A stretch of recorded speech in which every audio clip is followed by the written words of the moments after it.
mountain of Pergamon, you had all these pagan things, and the key thing they had was the altar of Pergamon. The altar of Pergamon is an altar to the god Zeus, the head of the gods, and the Bible calls it the throne of Satan. As the gospel spreads to the Roman Empire, eventually people start abandoning all these things. The altar of Pergamon falls into disuse, it falls into ruins, it's gone. The throne of Satan is dormant for about almost 2,000 years. But then what happens? Then in the 19th century, a man starts uncovering the throne of Satan, the altar of Pergamon. And he sends the pieces back to his homeland. In his homeland, they reconstruct the altar of Zeus, the altar of Pergamon, throne of Satan. What was his homeland? His homeland was Germany. When Hitler was railing, and you see him, railing satanically, he is standing on his platform that he had especially built, which is a recreation of the altar of Pergamon. It's a throne of Satan. Here Hitler is speaking from the throne of Satan in Nuremberg. And remember, the enemy hates the Jewish people, wants to destroy the Jewish people. There's no accident this is all happening. He wants to wipe them out. So he uses Hitler as this man who's possessed. You have the armies of the West, the American Allied Army coming from the West. You have the Red Army coming from the East. And it's like the whole world's being drawn to the city where it all began, the devastation, the place of the throne of Satan. What happens now? What happens to the world? What happens is America and Russia are in Berlin. Berlin, the enemy wants destruction, and he wants the world to be destroyed. And he's the god of division. What happens is Berlin is divided in two, and that the division of the entire world is going to begin in the city of the altar of Satan. From that it's going to come the Cold War. From that, Berlin is divided, Germany is divided, the world is divided as two warring camps ready for destruction. Let me just fast forward for a second. What we're going to see in this one is that all of us here, our lives were almost destroyed, linked to the altar of Satan. That everyone who's watching this, either your life would have been killed, would have been destroyed, or your life never would have happened if the enemy had his way. The enemy is the destroyer. So first you have the entire war. Most of our lives, we grew up, we went in air raid drills, get your bomb shelters, because there was this threat of destruction over the whole world, beginning in Berlin where the altar was. This was the center of the Cold War, the same city where it was. But what happened to that altar? When, the Nazis had it, what happened now? What happened was the altar at the end of the war passed from the Nazis and went into the hands of the Red Army, the Soviet Union. So you went from Hitler, the Nazism, the worst evil then, now it goes to the key evil of modern times. They have the throne of Satan. They have the altar. So, and in fact, that's when the Soviet Union really comes out. That's when you have not just, the Soviet Union, that's when the Soviet Union begins taking over. That's when all of a sudden Eastern Europe is under the iron grip of the Soviet Union. Then the world, and then China becomes, and then one out of every 3 people in the world is under this bondage of the power that has the throne of Satan. And so, and what was, in the times of the Bible, or in between the Testaments, you had that throne with Antiochus, when he sat on the Temple Mount, the altar of Zeus, same thing. And what did he do? He banned the word of God. He persecuted God's people. Well, what happened all over the world? What happened through communism, which had the throne? They banned the word of God. They persecuted God's people, threw God's people into prison camps, made it illegal to follow God. Same thing. Who's doing that? Satan's doing that. At the same time, the Soviet Union, what else are they against? They're against Christians. Communism. What else were they against? They were against Jews. They were the chief, if you remember, it's not so long ago, they were the arch enemy of Israel. They tried to destroy Israel. They funded all the terror. They funded every enemy of Israel. They helped start wars to destroy Israel. So who's that? That's Satan. They had the throne of Satan. Not only that, here's something else. In 1948, now the altar is still in Berlin, but it's under the Soviet Union's power. But in 1948, they actually take the altar from East Berlin and bring it to the Soviet Union. So the Soviet Union actually has the altar now. Now? Well, no. Well, there's more to it. Oh, my. There's more to it. Where's that altar? Yeah. And so... I mean, my mind's going crazy because all the players,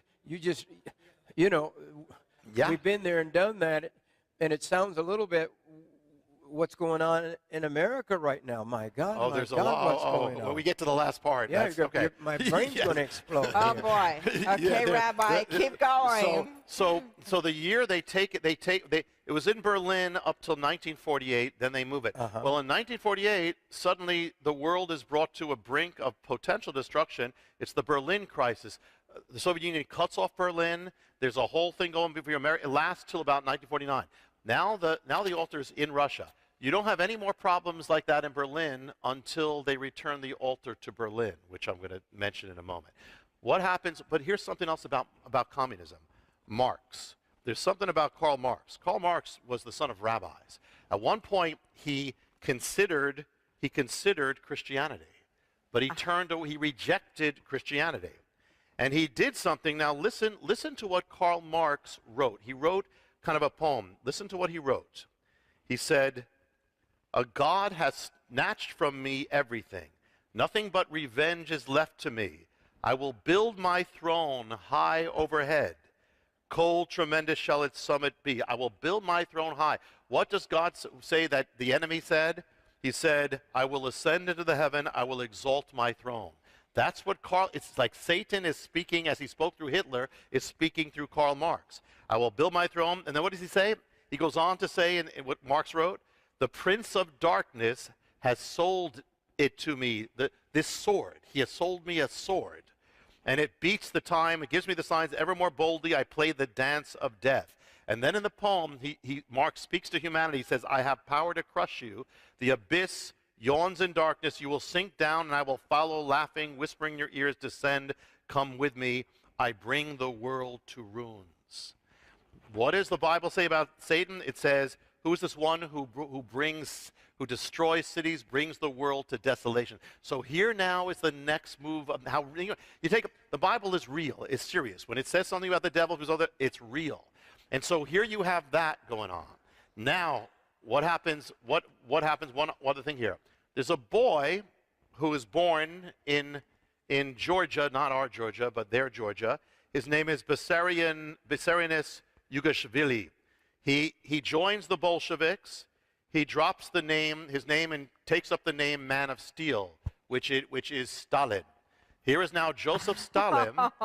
Joseph Stalin became the dictator, the ruler over this, with the throne of Satan in his country now, in his nation. He is now communism. You know, when Russia takes this in 1948, now it seals the grip on the Iron Curtain. All these nations are under communism.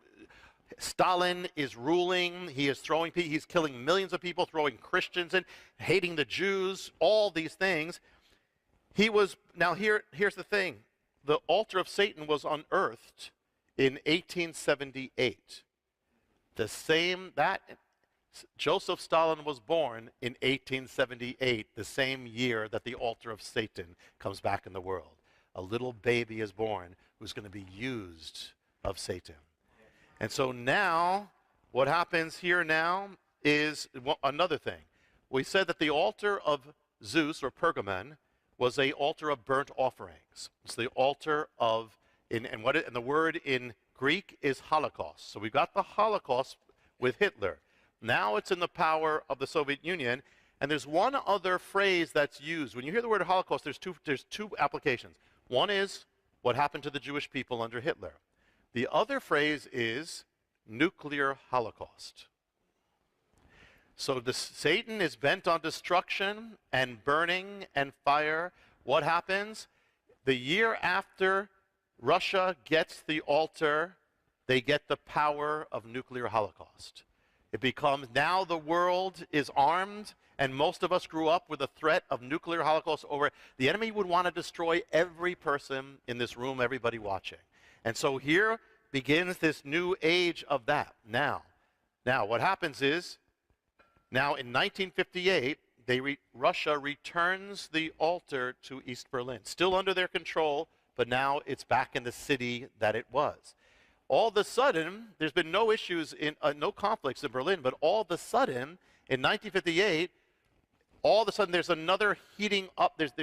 The world is brought again to another brink, centering on Berlin where the altar is, as Khrushchev demands that that America gets out of Berlin. All the Allies get out of Berlin. He gives them 6 months. Eisenhower, there's a threat back and forth, and this conflict goes on. You can read it. This is the Second Berlin Crisis. When the altars return, this lasts into Kennedy's reign and Kennedy's presidency. Here's what happens. In the beginning of Kennedy's presidency, 1961, Khrushchev gives, actually that's when he might have said get out. Now he gives Kennedy 6 months to get out of Berlin. Kennedy responds by activating 150,000 soldiers. And there's for a future conflict in Berlin centered on how the whole world is centering on destruction over where the city of the altar. And now August 13th, 1961, a barbed wire fence goes in the middle of Berlin, divided up. Then comes the Berlin Wall. Shortly after the wall goes up, there's a standoff between the United States and the Soviet Union on each side of the wall. I mean, they could see each other at different times. Kennedy is told that we don't have the means to defend Berlin except by using nuclear weapons. That's how he's counseled. The general next to him says, listen, you might as well strike because there's going to be atomic war, so you go nuclear. America is preparing for nuclear war. Khrushchev is on the other side. They're preparing for nuclear war. All focusing in the middle of it is the altar that would bring destruction. We almost were destroyed, every one of us, from where that altar was, number one, right there. What happens is, in 1962, next year, which almost destroyed, this is the closest we ever came to destroying the world. Almost wiped out everyone. Here's what happened. In May, Khrushchev approaches Fidel Castro to put missiles on Cuba that could strike America. The plans are approved in July. In August, American intelligence begins picking something up. The missiles arrive in September. In October, America has the first photographs of this, confirmed in mid-October. The chief of staff in America says the only solution is a full-scale invasion of Cuba. October 22nd, Kennedy appears before the entire country. Some here may remember it. And he says that there is nuclear missiles is focused here on America from Cuba, and that any strike in the hemisphere, there will be world war, and we are going to blockade the island of Cuba to not let any Soviet ships coming. China announces they have 650,000 soldiers or Chinese people who are ready to attack in this. You have a world war ready. America puts a blockade. A Soviet ship goes through it. Actually, people don't realize they actually broke through. They continued working on it. Castro urges Khrushchev to send nuclear weapons to America. He's afraid America's going to attack. He says, send nuclear weapons. The world is one button away from nuclear destruction. At the same time, a secret communication goes back and forth between Khrushchev and Kennedy, and even that is on a pit. It can go in any direction, but something happens. It's only at one moment the closest we ever came to destruction comes to an end, and there was a secret in that communication that was never revealed at the time that caused the end of it. And that secret is linked to the ancient mystery of Pergamon. Let me tell you what that is as we bring this home for now. Khrushchev believed that if he put weapons in Cuba facing America, he would have leverage to take Berlin to get America out. So it's again that city of Berlin. He wants that city. That's where the altar is. But secondly, the secret story is this. In April 61, Khrushchev is near the Black Sea. He's near his Secretary of Defense or some official who points over the Black Sea and says America just placed nuclear missiles on the other side of this sea focused to Russia, that in a second you could be destroyed. Khrushchev says, well, wonders out loud, what if we put missiles in Cuba facing America to do the same thing? The United States had placed missiles right outside the Soviet Union in 1961.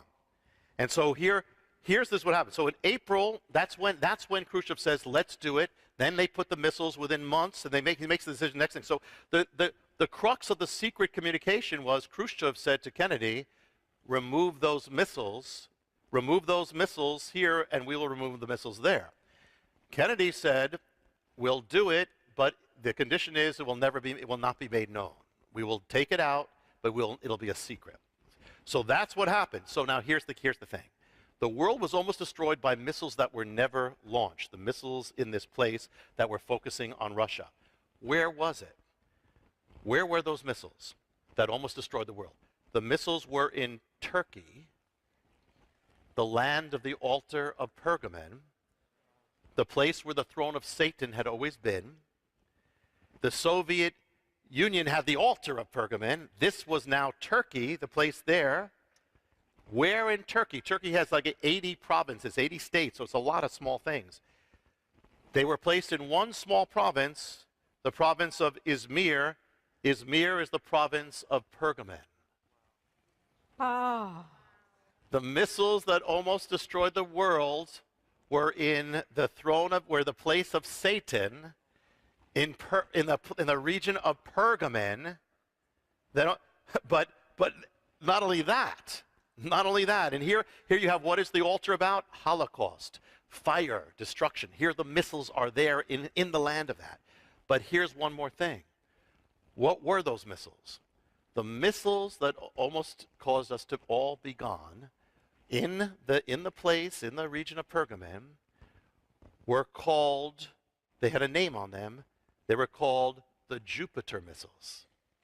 Jupiter is Zeus. Zeus is the god of the altar of Pergamon. It's the altar of Zeus. It was the missiles of Zeus in the place of Zeus, in the place of the altar of Satan. And here, you know, it says in Ephesians 6:16, it says the enemy throws fiery darts, you know. Well, the word in Greek is for dart, or flaming, is puro, means to ignite, fiery. The word for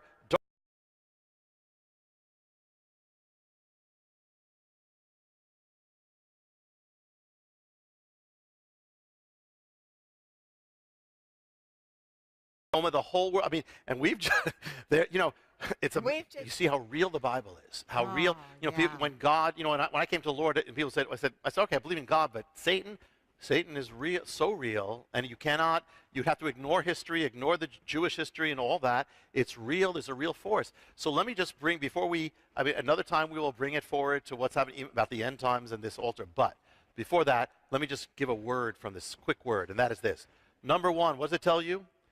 Everything the enemy ever presents you with in your life, every temptation, don't make no mistake about it, it is there to destroy you. Everything, no matter how good it looks, no matter whether it's money, whether it's temptation of sex, temptation of an affair, it is to destroy you. So when you see that temptation, look through it, see it as if a man was standing at your door with a knife and so I want to destroy your family, and so that's the temptation. See it like that. See the enemy who's behind it, who is there with one purpose. You give into that, it's to destroy everything you love, destroy. So treat that sin like the plague. Treat it like Satan, which is what it is. Number one. Number two, the enemy is the destroyer. And so, and he's tried to destroy the Jewish people, tried to destroy the church, tried to destroy every one of us. And so what does that tell you? The enemy tries to destroy the works of God. He hates God. Anything with the image of God, he wants to destroy. So if the enemy is trying to destroy you, he's trying to destroy your life. What does it say about your life? It means your life must be important to God. Your life must be counting something for God. There must be a purpose on your life. Yes. There must be a calling on your life. Yes. That's why the enemy wants to destroy you. Otherwise, he wouldn't care. Amen. It's because of God. Because he fights the purposes of God. So therefore, when he tries to intimidate you, invalidate you, discourage you, it's because God has a purpose on your own life, your existence. God made you for a purpose, for a calling, for such a time as this.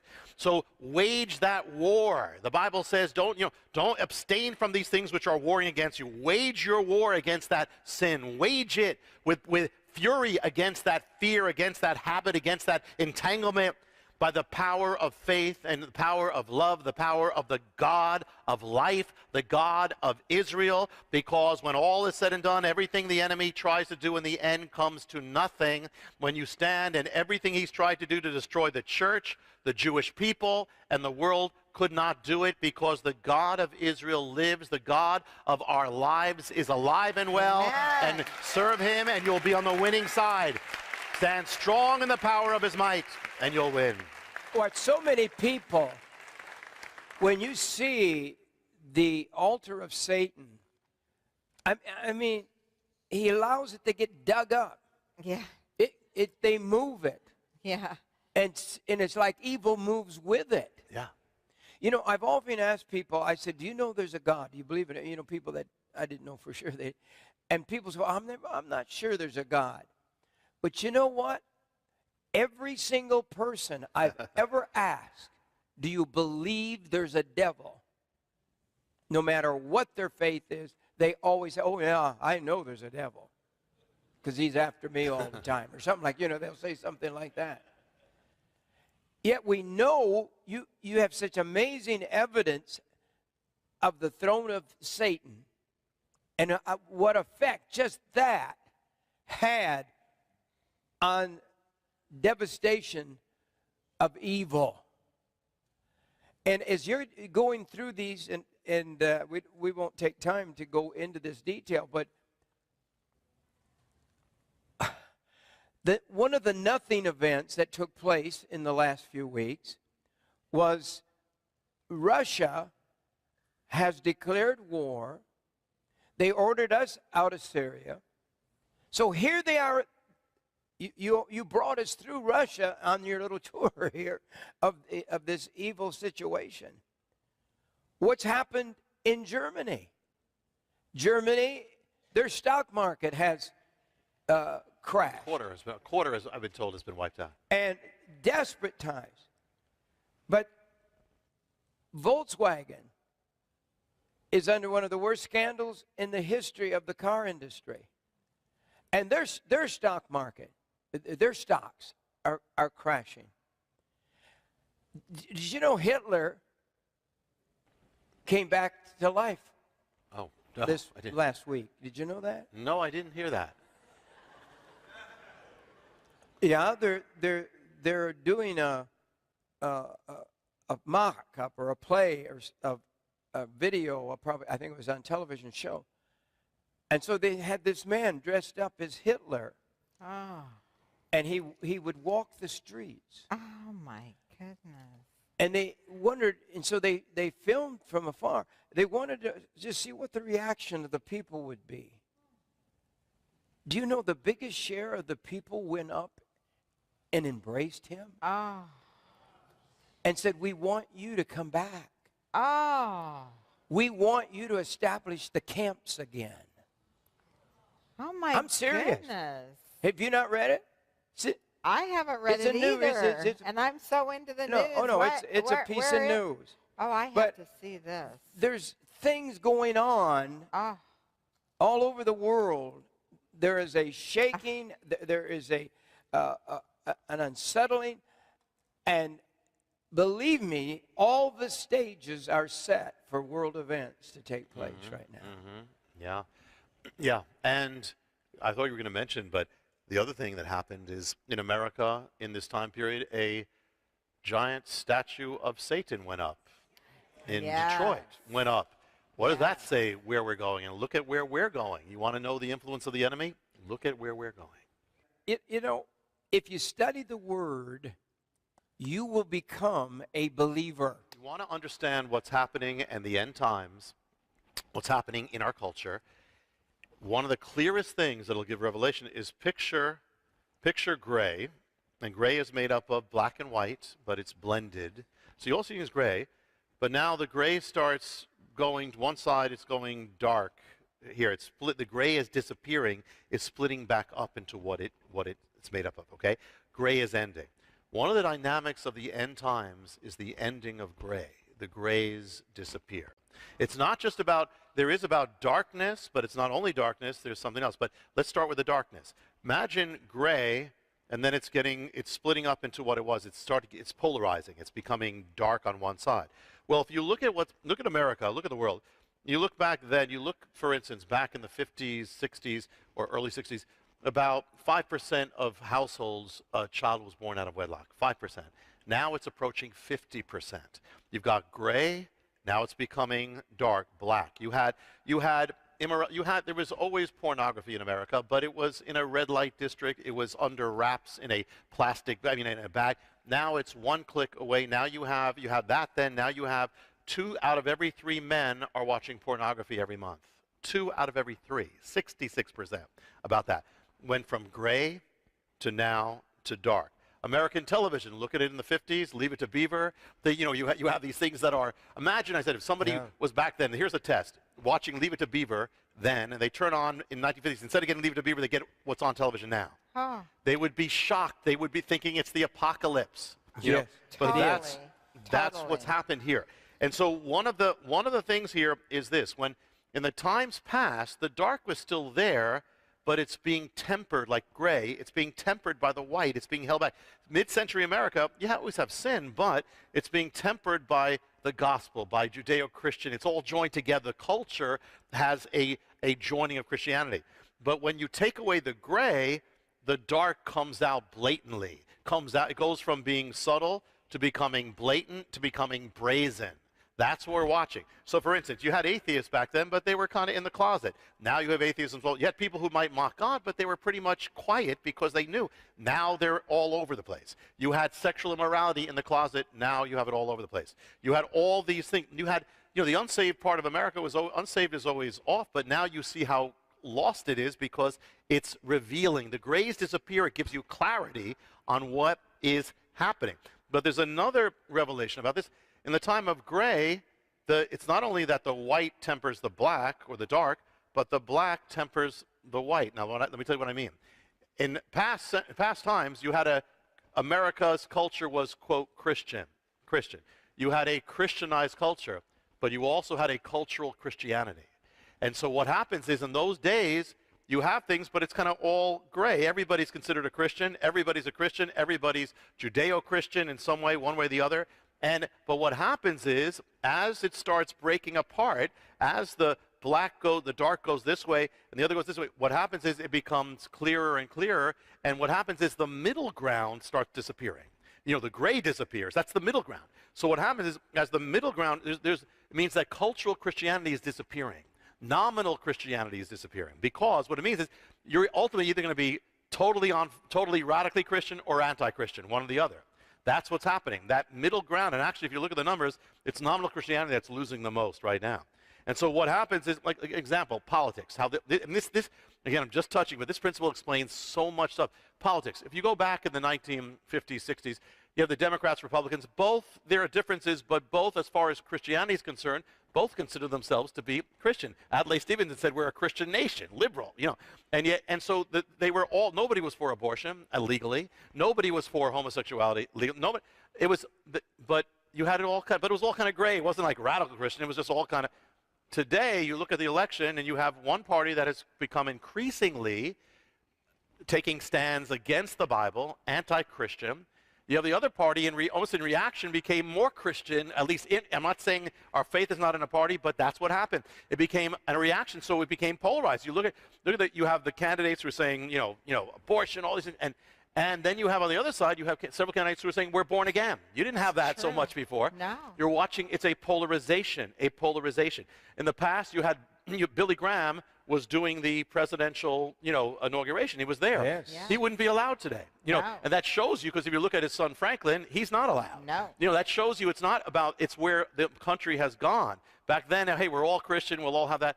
Now, no, we're not all Christian. It's becoming more radically evil, but the other side is, if it's pulling away on one side, if the dark is being pulled into this corner, it means what's left is going to be a radically on fire Christianity. Woo! And that's the same pattern, because it's going to force us to go either one way or the other. The middle ground disappears. You're either going to be all this way or all that way. It's going to force us to be like the book of Acts, which is the way it was back then. Back then it was very polarized. Well, the end times are going to be like that again.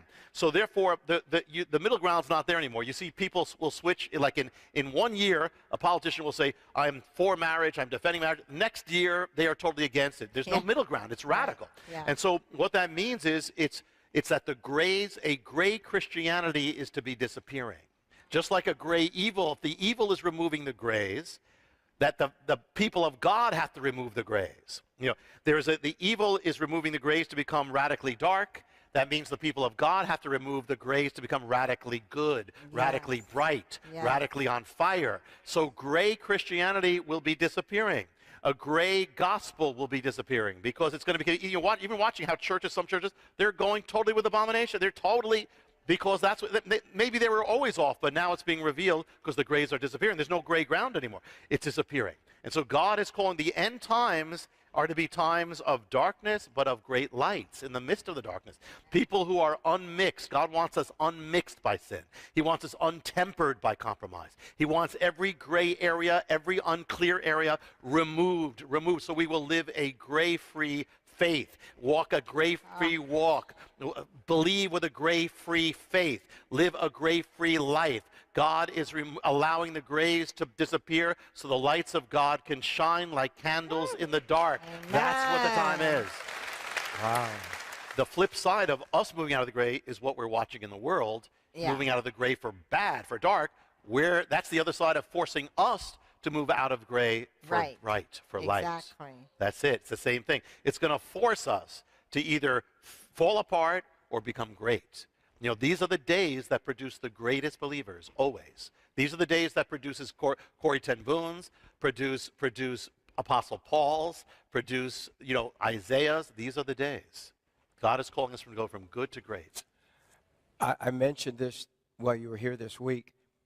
A prophet talked to me on the phone this week, and he said what God showed him what's going on right now since the Shemitah and the harvest and all that's going on. And there's so much happening, but he said there wasn't a big earthquake or some crazy event, you know, like a movie would be, epic movie would be made of.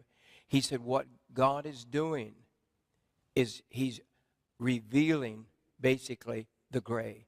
He's revealing those who have really don't believe, those who are just going along with Christian. They go for the goods. They go for the loaves and the fish. They go for the goods, the blessed, the food or whatever they're going to get out of it. And he said, this is a time right now, God's revealing who's going to go with him and who's not. He is breaking the gray. It's kind of the difference between, you know, the multitudes and the disciples. And I'm not talking about any one person, but in the end, those who are, you know, the many, but who are never really in their heart, they're going to be gone. They'll be on the wrong side. But those who stand will be more a minority, but they'll be more real. They'll be shining because they're real. They're radical, and they will be more powerful. And God can do more with them than he can with a majority that's lukewarm and gray. Yeah.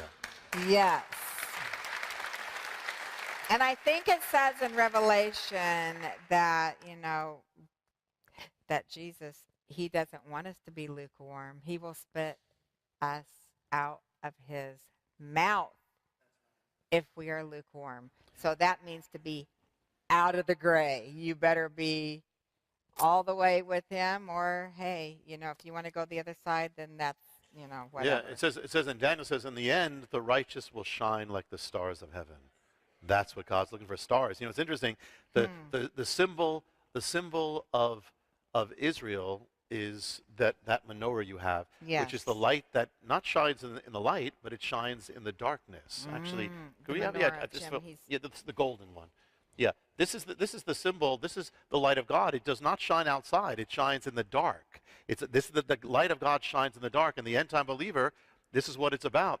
And it says, you know, it says in Revelation, the church is spoken of as a candle, as like a menorah. And what's the sign of Israel? This is Israel's sign. This is the actual sign of Israel. Its official seal is this. Same thing. It's a light that shines in the darkness. And on the flag of the Jewish flag, or the Israelite flag, what is on there? The star. The star is a light that shines in the darkness. Israel has come back for the end times. This is the age for the lights that shine in the darkness. Don't fear the darkness. Shine into it. Yeah. We are the lights. We are the stars of God. We're the lights of God. Amen. That's what it's all about. Amen. Wow.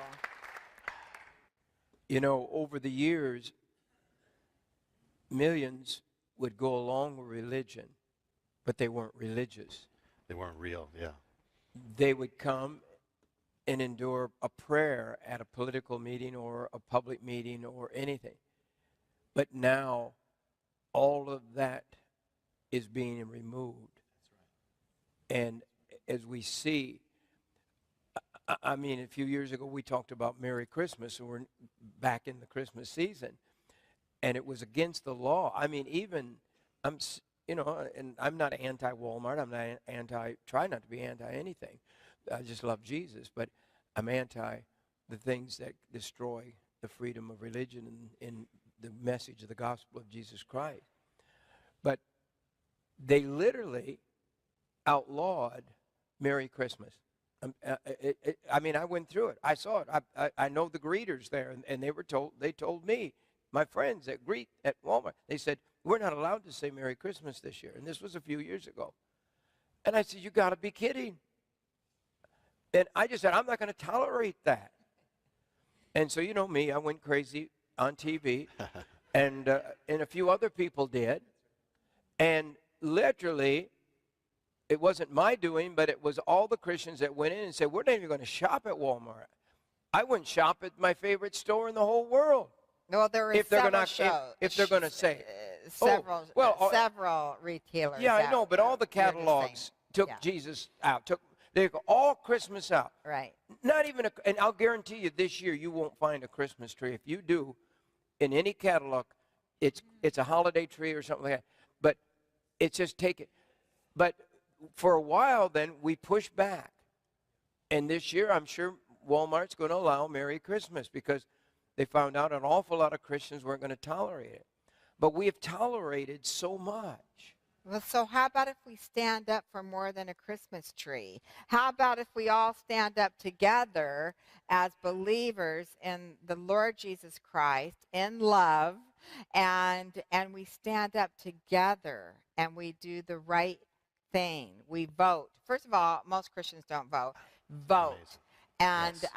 I mean, that is just a reality. Yes. You know, if you don't have your voter ID, I mean, most of you probably do here, but younger people, I don't know, Zach and Sasha, if you don't, you need to get it. Yes. And, well, I know Zach does. And so, but I'm just saying, but really seriously, if we band together in one accord, in unity, we do what God says to do, then Yeah. we could see some They change. say most believers don't vote. If they did, they would win every election. You know. Absolutely. And so, and you know, they say, well, there's a choice. There may come a time when you don't have a choice anymore. There it is. But how can you not, if you do have a choice, and there are Yeah. clear issues, and you know, there are clear issues that have had repercussions by who's been in the White House, who's in Congress, and they have to do with God. Many Right. things that, so you know, if we're called to be the light of the world, we have to affect the world in every way possible. Right. Politics isn't going to solve it, but it's part of No, the picture. it The is. gospel is, Yeah. but that's part of the picture. So I believe we Sure. should make every difference we can. You know, make a difference. Absolutely. Stand up and be bold. Don't be afraid, no matter what happens. You know, be bold. Be Elijah. bold. Be Jeremiah. Yes. Be. You know, the heroes of the Bible. These are time for Bible heroes. You know, we always want. We read about them. Well, now you can be one. You've got a yeah. situation where you can actually be one. You want to be That's like Daniel. right. You need some lions. You know, Yeah. you want to be like Paul. You need the Roman Empire. You want. You know. So you can be a hero of the Bible. That's Now's the good. time to be a hero. There are things that will not be in heaven that are good, that are only in this life. There's a chances that you have only in the life you have now that won't be ever again. Chance you have that are good, and it's a really and when we look back, we'll actually see this as good. But the only chance we have is now, in this world, Oh. the once in an eternity world. But you're going to have to find out who the friends of God are. That's right. You see, I have to die if they tell me I have to come against the word. I have to be willing to die from now on. And that's the gray is going to have to go. And we're all going to have to make decisions. Are we going to be on the Lord's side? Or are we going to just be in that middle ground trying to stay there? You won't be able to stay there because they're not going to allow you. In the old days, I would go with to the White House. I would go to the presidents. I would go, and I always believed that I was supposed to minister to Democrats, Republicans, whatever, you know. But we're living in a day where you can't make kind of those decisions anymore. You know, the Bible says, whose side are you on? And we're going to have to make that. That's what you're talking about, Rabbi. We're in a time, but